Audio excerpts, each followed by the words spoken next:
So sa video na to, pag-usapan natin factors that affects bokeh.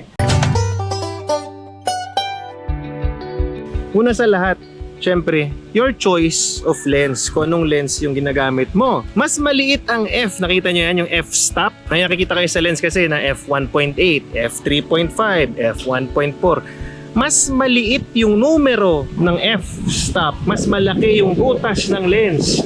Meaning, mas blurred ang background dahil mas maliit ang field of focus or ang depth of field. So, shoot natin si Mumay ng iba-ibang aperture. Magsisimula tayo sa f8 para lang pakita ko sa inyo. Mumay, f8. So, kita nyo naman, halos walang bokeh, no? Kita nyo pa rin yung background. So, ngayon, bababa natin siya. Punta tayo sa f4. Ayan, ready. F4 in 3, 2, 1. Ayan, F4 yan. Punta ngayon tayo sa f1.8. Ayan na. F1.8, 3, 2, 1. Ayan. Makita nyo naman at F1.8. Pag kinumpara natin yung shots, F8, F4, at F1.8. Habang lumalaki yung butas ng lens natin, lumiliit ang depth of field. So, mas nagiging bokeh ang background at foreground. So, next factor affecting the bokeh is the distance from the lens to the subject. Okay, yung distance ng camera natin kung saan tayo nakapwesto sa subject natin. Example, kunya i-shoot natin si Mumay at f1.8, okay? Diyan ka lang ha. So lalayo ako ng lalayo, hindi ako magpapalit ng aperture.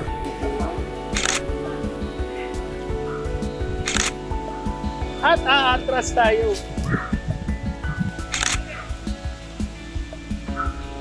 And kita nyo naman sa video natin, habang umaatras ako, hindi na mo. Habang umaatras ako, nababawasan rin yung pagka-bokeh. Bakit? Lumalaki. Habang imagine niyo na lang, habang umaatras kayo, yung depth of field nyo, lumalaki rin. Depende sa layo ng subject nyo, sa lens nyo. Isa pang nakaka-apekto sa bokeh ay yung distance ng subject sa background. Okay, bukod pa to dun sa distance ng camera sa subject. Nakaka-apekto rin syempre yung distance ng subject na kinukunan mo sa background. So, testingin natin yun.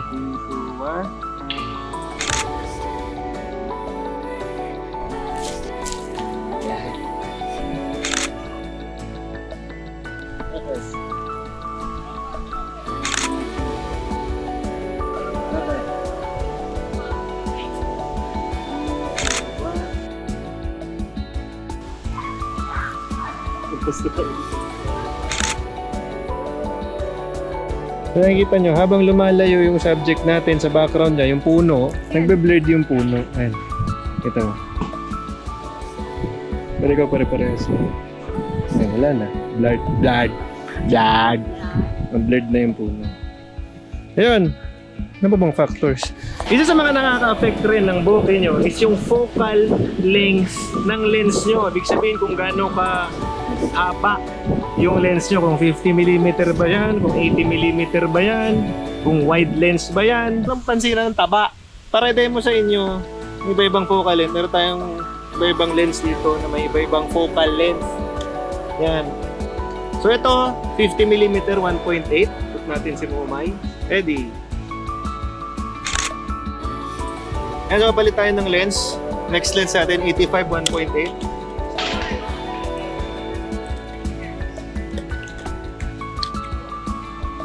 So ngayon, kailangan natin umatras ng konti. Kundi medyo mas masikip kaysa kanina.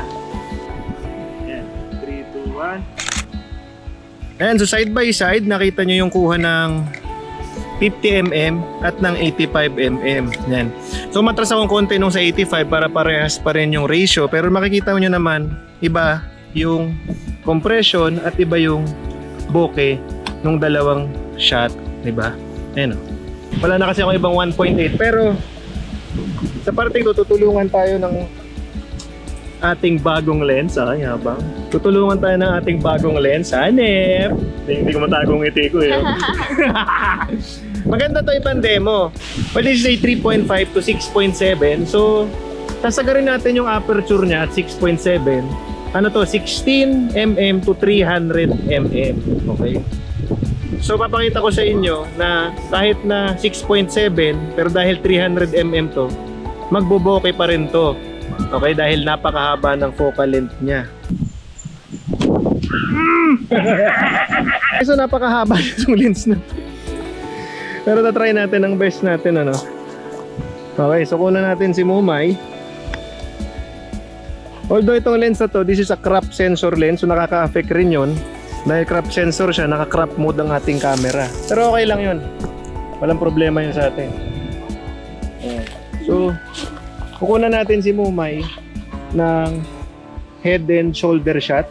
Okay. Puro head and shoulder to. So, patras ako ng patras. Pahaba ng pahaba yung lens natin. Hanggang sa head and shoulder na pinaka-extend at 300mm. Tatry natin i-handheld yun. Tapos, tingnan natin yung bokeh, no?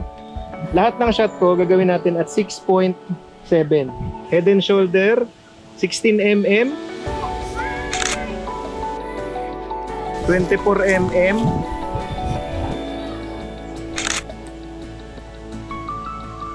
50mm.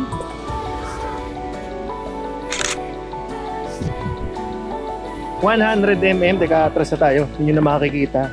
Ganun pa rin, head and shoulder pa rin at 100mm. 180mm. At lastly, 300mm. Yes. Buti na lang meron tong OS. Optical Stabilizer. Yan. Yan, nagsimula tayo at 16mm. Yan, habang lumalayo ako, tapos humahaba to. Hindi naman, papansinin mo yung bokeh. Nagkakaroon ng konti, di ba? So nakita nyo, pare-parehas po yan, naka 6.7. So isa rin sa factor ng bokeh is yung compression na nabibigay ng isang zoom lens. Ginawa natin tong episode na to para lang mag-flex ng lens. Kung meron po ako nakalimutan na sabihin na factor na nakaka-affect ng bokeh, huwag na kayo mag-comment, manahimik kayong lahat, block nyo ako kung gusto nyo. Ayun, yun lang sa episode na to. Thank you for watching. God bless you all. Comment nyo sa baba kung meron ako nakalimutan. Bye-bye. Follow.